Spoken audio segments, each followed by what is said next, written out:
আলোচনা করব বৃষ রাশি। বৃষ রাশি, বৃষ লগ্নের মানুষরা জানুয়ারি মাসটা কেমন যাবে। বৃষ রাশি এমন একটা রাশি, জানবেন এই রাশির অধিপতি কিন্তু শুক্র, এবং বৃষ রাশিতে আমরা লক্ষ্য করতে পারি যে বৃষ রাশিতে রোহিণী নক্ষত্র কিন্তু আছে, এবং বৃষ রাশিতে কৃত্তিকা নক্ষত্রও রয়েছে, এবং রোহিণী নক্ষত্রকে বলা হয় শ্রীকৃষ্ণের জন্ম নক্ষত্র। তো স্বাভাবিকভাবে বৃষ রাশির প্রতি কিন্তু মানুষের একটা অন্যরকম আবেগ কাজ করে। বর্তমানে বৃষ রাশি মানুষরা কিন্তু বছরের প্রথম মাসটা এমন কিছু সুযোগ পেতে চলেছেন যেটা হয়তো আপনি বিগত বেশ কিছু বছরে কিন্তু পাননি। কেন সুযোগটা আসছে আপনার কাছে সেটাও আমি বিস্তারিত আলোচনা করব। এবার আমি একটা কথা বলি, সেটা হচ্ছে যে বছরের প্রথম মাস জানুয়ারি মাস, 12টা মাস থাকে, তার মধ্যে প্রথম মাস জানুয়ারি মাস। জানবেন যদি বছরের প্রথম মাসটা কারোর ভালো যায় তাহলে কিন্তু ধরে নেওয়া হয় যে বাকি সময়টাও কিন্তু কম বেশি আমাদের ভালো চলবে, কারণ প্রত্যেকে আশা করে থাকে যে শুরুটা যেন আমার ভালো হয়। কারণ শুরু যদি খারাপ হয় তখন কিন্তু মানুষের কিন্তু মন মানসিকতা অনেকটা ভেঙে যায়। আপনি শুরুতেই যদি পাজেল থাকেন, অনেক সমস্যায় বিব্রত থাকেন, সেই ক্ষেত্রে কিন্তু আপনি সমস্যার মধ্যে পড়বেন। তো বৃষ রাশি হচ্ছে কালপুরুষ রাশিচক্রের দ্বিতীয় রাশি, রাশির অধিপতি শুক্র, আগেই বললাম, এবং এই শুক্র কিন্তু আপনার ভাগ্য স্থানে বসে আছে, অর্থাৎ আপনার নবমভাবে বসে আছে, যেটা বৃষ রাশির জাতক জাতিকাদের জন্য অত্যন্ত শুভ। শুক্র এমন একটা প্ল্যানেট, শুক্র আমাদের কি দেয়? শুক্র আমাদের সুখ দেয়, সম্ভোগ দেয়, শুক্র আমাদের মেন্টাল শান্তি দেয়, শুক্র আমাদের কোনো কিছু কমিউনিকেশন করতে দেয়, ভালোবাসা দেয়, আমাদের ঐশ্বর্য দেয়, ধন সম্পদ দেয়, আমাদের ভালো বাড়ি দেয়, গাড়ি দেয়। শুক্র যদি কোনোভাবে কারোর খারাপ হয়ে যায় বা শুক্র যদি আপনার মেটাল চার্টে যদি খারাপ জায়গায় বসে থাকে, সেই ক্ষেত্রে কিন্তু আপনি কিন্তু সারা জীবন বেশ দুঃখে কাটাতে হবে, অর্থাৎ মানসিক শান্তি কিন্তু আপনার মধ্যে থাকবে না। আপনি জীবনটাকে রোমান্স করতে পারবেন না, হাসি খুশি ভাবটা কিন্তু থাকবে না। কর্মক্ষেত্রেও কিন্তু আপনি দাপটের সাথে এগিয়ে যেতে পারবেন না। আপনি অপোজিট সেক্স মানুষ, আপনি যদি পুরুষ হন, নারী, নারী হলে পুরুষ, তাদের থেকে কিন্তু খুব বেশি কিন্তু ভালোবাসা বা তাদের থেকে খুব বেশি কিন্তু তেমন কিন্তু কোনো কিছু পাবেন না। অবশ্যই ব্যতিক্রমও থাকে, যদি বৃহস্পতি দেখা যায় আপনার মেটাল চার্টে খুব খুব ভালো জায়গায় বসে আছে, সেই ক্ষেত্রে কিন্তু এটার ব্যতিক্রম ঘটবে। যাই হোক, আমি আলোচনা করব যে বৃষ রাশির ক্ষেত্রে মাসটা কেমন যাচ্ছে, বছরের প্রথম মাস।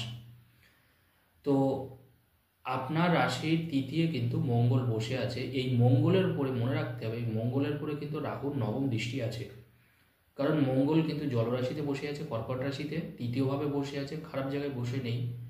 এখন আপনার শক্তি সাহস অত্যন্ত হারে থাকবে, নিজের ধৈর্য আপনি বজায় রাখতে পারবেন, কিন্তু মনে রাখতে হবে যেহেতু মঙ্গলের উপর রাহুর দৃষ্টি আছে, স্বাভাবিক কারণে কিন্তু মাঝে সাঝে কিন্তু আপনার মাথা গরম হয়ে যাবে, বিশেষ করে আপনার কর্মের জায়গায় এবং বিশেষ করে আপনার আপন ভাই বোনের জায়গায়, আপনার পার্সোনাল কোনো বন্ধু বান্ধবের জায়গায়, সেই জায়গায় কিন্তু আপনি সমস্যা ফেস করবেন। কিন্তু মনে রাখতে হবে আপনার নিজের এই মঙ্গল তৃতীয় থাকার জন্যে আপনার নিজের কিন্তু নিজের প্রচেষ্টায়, নিজের ইচ্ছায়, অন্য মানুষের সাহায্য ছাড়াই, মনে রাখতে হবে অন্য মানুষের সাহায্য ছাড়াই আপনি নিজের যোগ্যতায়, নিজের প্রচেষ্টায় কিন্তু আপনি ভালো কিছু করতে পারবেন, বছরের শুরুতেই ভালো কিছু করতে পারবেন, এবং আপনার নিজের কিন্তু গাড়ি বা বাড়ি এই জিনিসগুলো কিন্তু হবে। এবং এই সময় কিন্তু যাদের যাদের মধ্যে মানে ভাই বোনের মধ্যে দূরত্ব ছিল বা সম্পর্ক খারাপ ছিল, সেই জায়গাটা থেকে কিন্তু সম্পর্কটা অনেকটাই কিন্তু মসৃণ হবে, সম্পর্কটা ভালো হবে। এরপরে আমি আলোচনা করব পঞ্চমভাবে কেতু কিন্তু আপনার বসে আছে, কেতু আপনার কিছুটা হলেও ডিস্টার্ব করবে, বিশেষ করে কিন্তু সেখানে বৃহস্পতি আপনার রাশিতে কিন্তু বৃহস্পতি বসে আছে বৃষ রাশিতে, সেখানে বৃহস্পতির পঞ্চম দৃষ্টি থাকার জন্যে মাঝে সাঝে কিন্তু ভালোবাসা নষ্ট হবে, কিন্তু আবার দেখবেন সেই সম্পর্কটা আপনি আবার ফিরেও পাবেন। অর্থাৎ যাদেরকে আপনি ভালোবাসেন বা আপনার সাথে একটা সুন্দর সম্পর্ক আছে, তাদের সাথে কিন্তু কোনো না কোনো কারণবশত সম্পর্ক নষ্ট হতে পারে, কিন্তু আবার বিপরীত পক্ষের সম্পর্কটা কিন্তু পরবর্তীকালে ঠিকও হবে। তার কারণ সেখানে বৃহস্পতির দৃষ্টি আছে, পঞ্চম দৃষ্টি। বৃহস্পতির দৃষ্টি যদি থাকে তাহলে জানবেন ভালো খারাপ হলেও কিন্তু পরবর্তীকালে আবার ভালো হবে। সপ্তম হাউসে কিন্তু আপনার বুধ বসে আছে, অষ্টমে রবি। অষ্টমে রবি এটা একটা নেগেটিভ জিনিস, কিন্তু সপ্তমে কিন্তু আপনার বুধ আছে, এটা আপনার জন্য ভালো। সপ্তমে বুধ থাকার জন্যে মনে রাখতে হবে আপনার এই সময় ব্যবসা বাণিজ্য অত্যন্ত ভালো চলবে। আপনার স্পিকিং পাওয়ার, স্পিকিং অর্থাৎ বাক শক্তি, আপনি কথা বলে কাউকে মুগ্ধ করা, বা আপনার কথার জাদুতে পড়ে যাওয়া, বা অন্য মানুষ সহজে আপনার প্রোডাক্ট বা জিনিস কেনা, যারা এই ধরনের কোনো বিজনেস করছেন তাদের কিন্তু এই সময়টা অত্যন্ত ভালো। ফ্যামিলি ব্যাকগ্রাউন্ড, যারা মনে করুন আপনার বাবা হয়তো সেই কাজ করেছেন, আপনি সেই কাজ করছেন, এরকম যারা ফ্যামিলি ব্যাকগ্রাউন্ডের কোনো বিজনেস করছেন তাদের কিন্তু সেই ব্যবসাটা অত্যন্ত ভালো চলবে, এবং তাদের সেই ব্যবসা কিন্তু অত্যন্ত লাভজনকও হবে। এবং সেভেন্থ হাউসে বুধ থাকার জন্যে আপনার যিনি লাইফ পার্টনার থাকবেন, আপনার হাজব্যান্ড বা আপনার ওয়াইফ, তার থেকে কিন্তু আপনি অভূতপূর্ব সাহায্য পাবেন। তার থেকে আপনি কোনো সহায়তা পেতে পারেন, তার থেকে কোনো অর্থনৈতিক স্বাবলম্বিতাও আপনি পেতে পারেন, তার থেকে কোনো পরামর্শ আপনি পেতে পারেন, যে তার থেকে কিন্তু সুন্দর সুন্দর পরামর্শ কিন্তু আপনি অবশ্যই পেতে পারেন। এবং আপনার সপ্তমপতি যেহেতু তৃতীয় বসে আছে, মনে রাখতে হবে যে আপনার স্বামী বা স্ত্রীর কিন্তু শরীর স্বাস্থ্য নিয়ে সমস্যা হতে পারে। যারা যারা বিবাহিত বিশ্বরাশির জাতক জাতিকা, তাদের কিন্তু স্বামী বা স্ত্রী বা তাদের প্রেমিক বা প্রেমিকা, হয়তো তার সাথে আপনার বিয়ে হতে পারে, বা তা আপনার কোনো লাইফ পার্টনার, তাদের শরীর স্বাস্থ্যের দিকে কিন্তু আপনাকে একটু খেয়াল রাখতে হবে। কারণ তাদের শরীর স্বাস্থ্য খারাপ হতে পারে, তারা কোনো সমস্যায় ভুগতে পারেন, এবং তাদের ছোটোখাটো কোনো চোট বা আঘাতও কিন্তু আসতে পারে, সেই জায়গাটাও আপনাকে খেয়াল রাখতে হবে। এরপরে আলোচনা করব আপনার নবমভাবে। প্রথমেই শুরুতেই আলোচনা করেছিলাম আমি, এটা আপনার জন্য অত্যন্ত শুভ। বছরের প্রথম মাসেই যে আপনার ভাগ্যস্থানে শুক্র বসে আছে, শুক্র কিন্তু আপনার রাশির অধিপতি, আপনাকে টেনে তুলবে।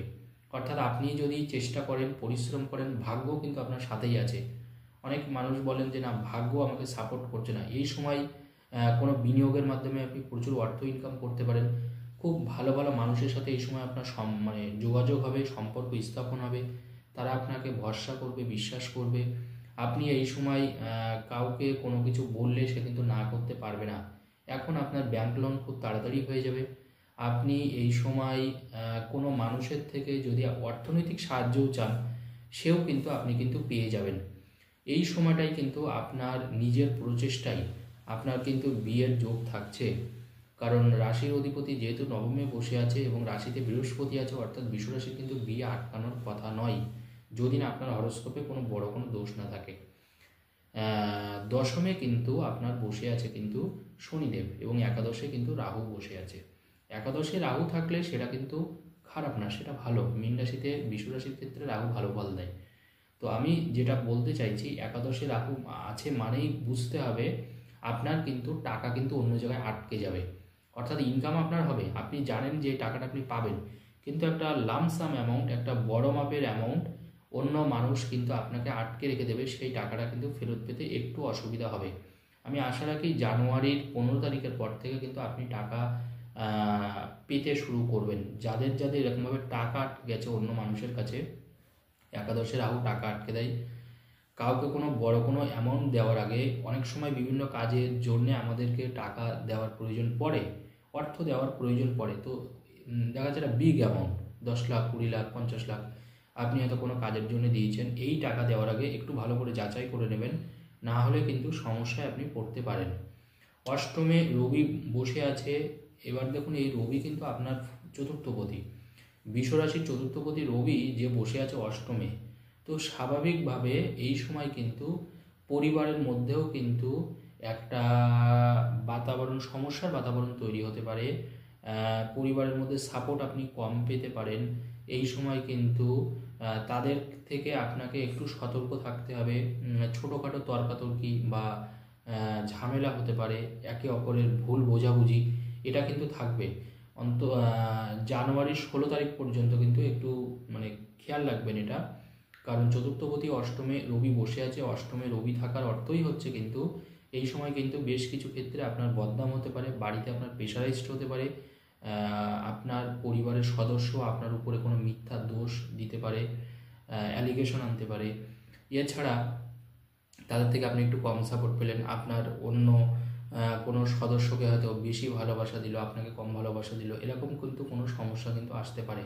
সেটা নিয়ে আপনি কিছুটা হীনমন্যতাও কিন্তু ভুগতে পারেন। এই জায়গাটা কিন্তু খেয়াল রাখার প্রয়োজন আছে।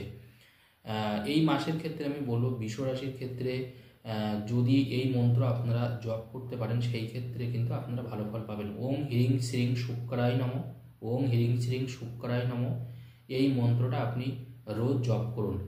আর জানুয়ারি মাসে যে কটা সোমবার থাকবে শিব ঠাকুরের মাথায় আপনি কালো তিল এবং দুধ ঢালুন, তাতে কিন্তু আপনি যথেষ্ট ভালো ফল পাবেন। আর ওম হ্রিং শ্রীং শুক্রায় নমঃ প্রতিদিন 11 বার করে জপ করুন। ধন্যবাদ, সকলে ভালো থাকুন।